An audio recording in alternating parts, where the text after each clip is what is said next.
Le coup de pied dans la profondeur de Ben Youngs pour mettre la pression. Jonathan Sexton en couverture qui va lâcher le ballon, le rebond trompeur et George Ford qui surgit pour le premier essai. Twickenham, théâtre de cette affiche entre l'Angleterre et l'Irlande, troisième journée destination, le 15 de la Rose qui reste sur 2 succès face au 15 du Trèfle. Mais la dernière confrontation dans le tournoi sur le sol anglais s'était soldée sur un succès irlandais. Johnny Sexton et l'Irlande encore en lice pour le Grand Chelem.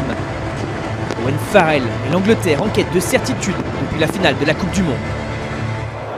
L'offensive anglaise à la 8e minute, un ballon qui circule bien. La charge qui fait avancer, celle du 3e ligne, Courtney Lawes. Oh, la belle vision du jeu de Ben Youngs dans la profondeur. Les Irlandais en couverture, non, le rebond trompeur pour Johnny Sexton et George Ford qui surgit pour le premier essai du match, qui dégage ce ballon dans la tribune. L'explosion de joie de Twickenham qui accueille son premier match dans cette édition du tournoi. Et George Ford qui lance les débats avec ce magnifique essai opportun pour ouvrir le score. Le dégagement de Conor Murray.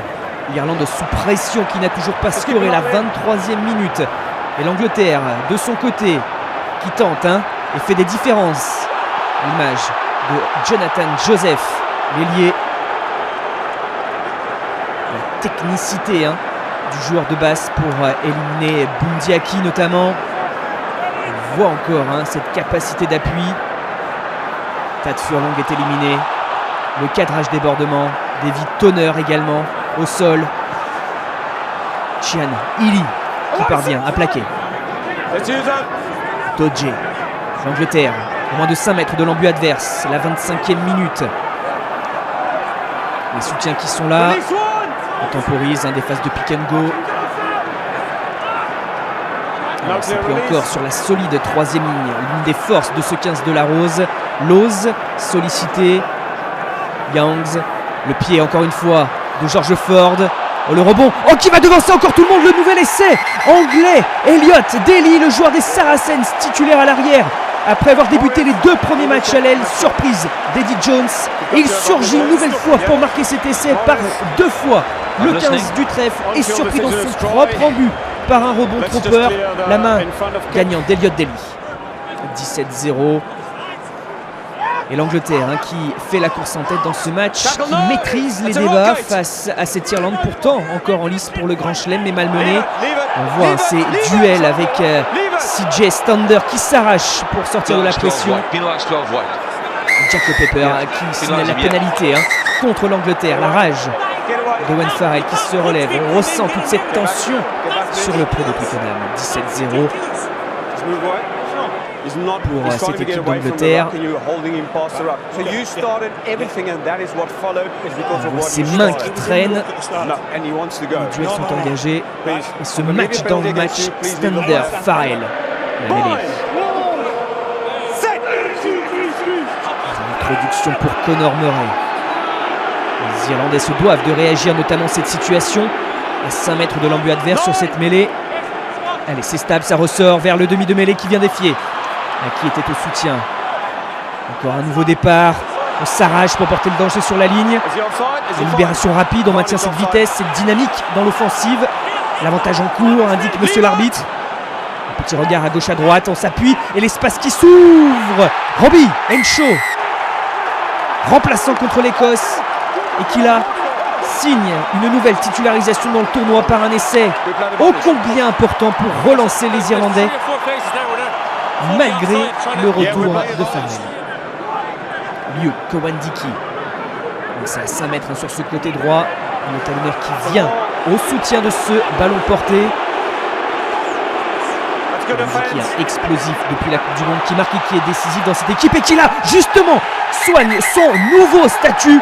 La rage, le cri de joie. Et oui, nouvel essai pour l'Angleterre. Le 3e déjà dans ce match. Grâce au talonneur d'Exeter. Au lancer, au départ donc, et à la conclusion. C'est un mouvement vraiment collectif, tout le monde s'est arraché, dit Jones, la joie qui tape dans les mains. Keller était au lancer sur cette touche pour lancer le jeu côté irlandais. 24-5, il reste un peu plus d'un quart d'heure à faire. Allez, pourquoi pas sur les largeurs, il faut se relever. tente d'étirer au maximum la défense anglaise. Oh, ce ballon il a été ramassé. Il va y avoir la contre-attaque peut-être pour l'Angleterre. On va taper à suivre. Johnny May, il a bien failli se faufiler dans la défense irlandaise. En tapant à suivre, il est repris dans le couloir. La défense de Robbie Henshaw, marqueur d'essai, est là en défense qui se distingue. Allez, on est après la sirène. L'Angleterre en passe de décrocher un deuxième succès dans ce 6 Nations. Des phases qui se succèdent. Mais il faut tenir côté anglais, à moins que l'Irlande ne sauve l'honneur avec un nouvel essai. L'Irlande qui avait battu l'Écosse et le Pays de Galles, qui va s'incliner en Angleterre, mais qui veut essayer de terminer sur une bonne note ce match.